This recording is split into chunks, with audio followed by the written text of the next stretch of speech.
I'm Ola Awosika. My business is the Aweo Group, and it's a business which other companies can fall under, but the main thing that we focus on is business transformation in the public sector. My name is Ashley Broderick, founder of Nandi Nicole. We are an e-commerce stockist, and we focus on offering a centralized, safe place for women with curly to afro hair textures and melanin-rich skin to feel safe and celebrated in an environment where they can be offered premium hair and beauty products.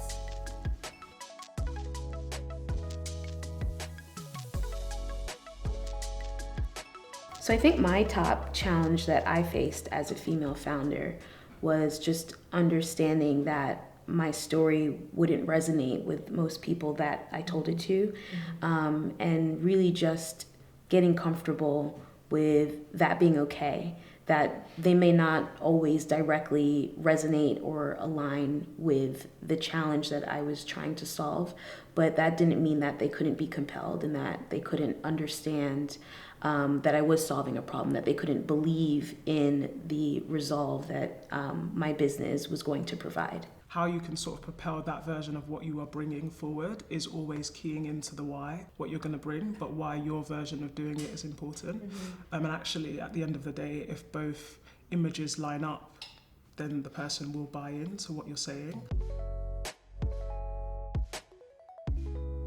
I started building my communities and networks by just talking to the people that I knew, my friends, my family, speaking with former coworkers, people that I went to uni with, just having conversations. And I was really surprised that when you just start speaking about your idea and telling the story, that people are willing to offer you a resource. If they know something, they're willing to at least point you in the right direction. Yeah, and I think for me, the main thing that I did to build my networks was working with colleagues. So the space that I operate in is around business transformation for public sector organisations, and I had started working at an organisation that was public sector. That's where I started my career, and quite luckily it was an organisation that grew rapidly. It experienced exponential growth, and actually I think the biggest thing I gained from that was quite meaningful relationships with people. One lesson that I've learned just in life overall, and definitely while starting this business, is don't be afraid and don't prejudge who you tell your story to, because it will really surprise you who provides that connection that you were looking for, or what someone might say in return that might actually offer a benefit to you. I think that, it can be easy to sort of keep your ideas to yourself, or be very strategic as to who you tell. And I think sometimes you don't really realize that an opportunity could be sitting right in front of you if you just come out with it. So it has surprised me in my life where it will just be, a sidebar over tea, and this turns into like the greatest connection that I could have ever found. And I didn't even think that this person would understand anything that I'm saying. I'm just sort of just going on about my day. And the next thing I know, oh yeah, my uncle or so and so, they're involved with this. Let me see if I can connect you. So that's not a weakness. Like, don't be afraid to not necessarily sell yourself, but don't be afraid to just tell people what you're up to, because it would surprise you what people have to offer in return.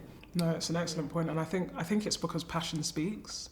Like when you're in a room and you're talking about what you do, the majority of people don't have the ability to talk about their jobs in a way that's enjoyable. People tolerate their jobs. And actually when you're trying to find a new way of doing something, it's exciting. When you have a new idea, it's exciting. And that passion can speak, it can resonate with people, even if they don't know your product, even if they don't experience the pain point, but actually they might know someone that does. Yeah, or they might just believe in you. They might say, I love your energy, I love how you speak about your product. I might not know anything about it, but if this is how, you're passionate about it, there's something there that's worth exploring, And it's on the darkest days that those words mean the most. Absolutely. As well.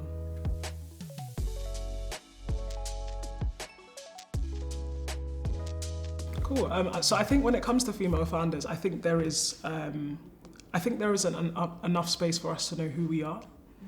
how do we search for each other? How do we connect with one another? How do we learn from each other's experiences? And how do we actually just create a network of how we have shared experiences that we could speak to people about?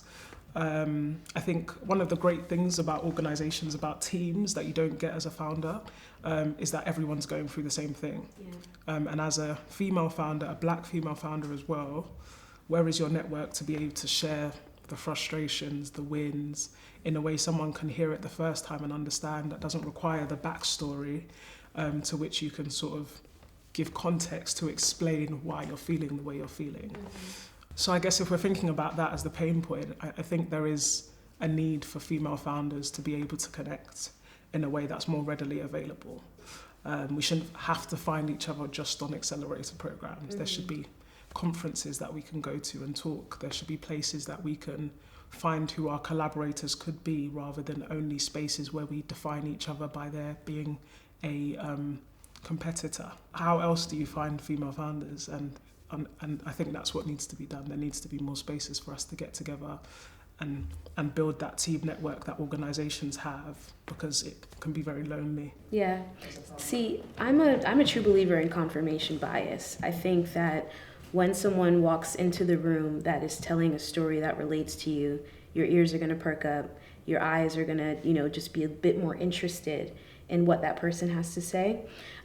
So, I do think representation is important. I think that, VCs need to promote more women into senior leadership, decision-making, specifically decision-making positions, offer insight to female founders and for female founders in perhaps a way that is not so readily apparent with someone that cannot relate.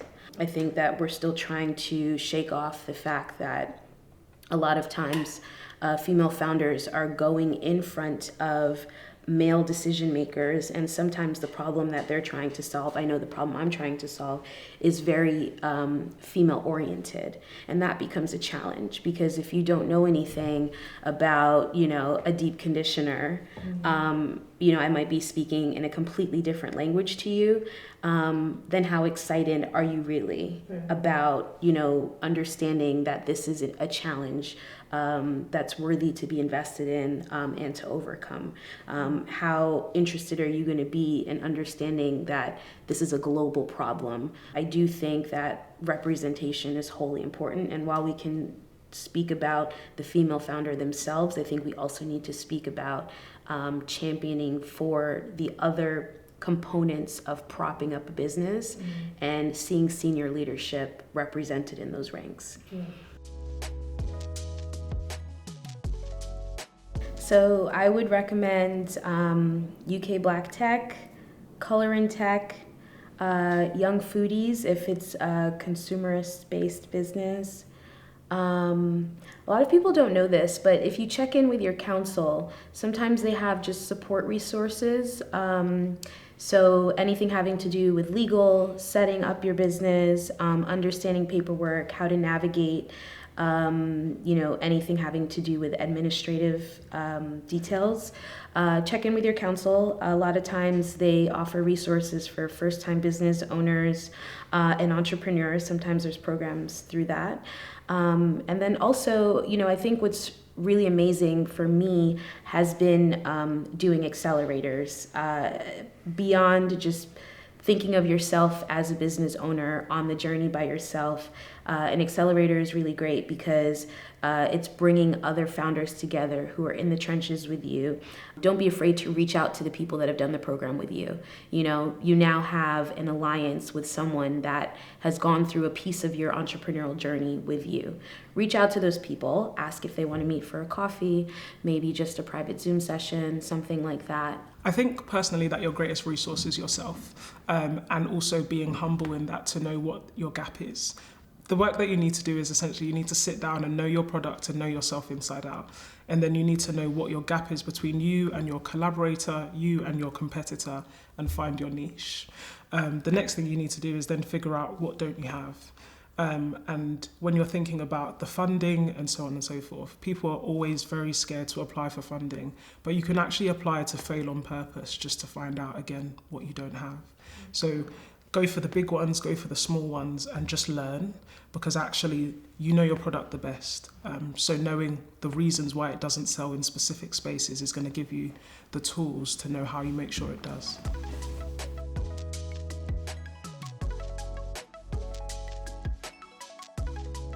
The one piece of advice I would give to myself would be that not one single day defines who you are or defines the potential for your business. It's inevitable that you're going to experience failures. It's inevitable that it's just not going to be a good day. It's inevitable that people are just not going to believe in you or do right by you. And like I said, I give myself daily pep talks because you just have to get back up. You have to get back up and you have to say this is one day. So if I could give one piece of advice, it would be to start early or start as soon as you have the idea.